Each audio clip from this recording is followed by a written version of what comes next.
来看这中华又搁发生石虎互车弄死的事件，这是昨早起呢，台湾石虎保育协会有接到一个通报，伊讲这中华河滨交流道的附近有石虎死去。协会表示讲，对2021年到今，这单呢已经发生8件这石虎互车搞死的事件。也那县政府是回应讲，在地收采这各示牌来提醒驾驶，也那未来也会讨论相关的防护措施。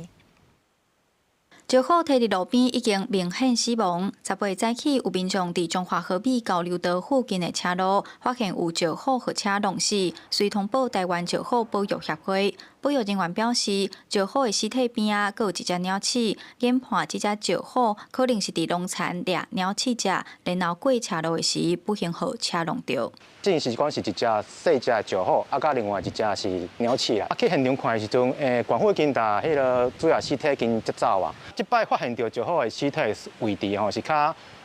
往南边一点点啊，离交流道比以早发现的所在小可远一点点啊。保育协会表示，河滨交流道附近有乌溪的水源，加上石虎会伫即带农田掠鸟鼠食，遮已经有稳定的石虎族群咧生态。但是，即个所在为2021年有记录以来，已经发生8件的石虎落杀。另外，伫今年9月，也佫出现中华头一个石虎互狗咬死的事件。OK， 活动的石虎就会走的稻田区遐活动，所以你穿越迄个和美交流道附近的体外变道的时阵，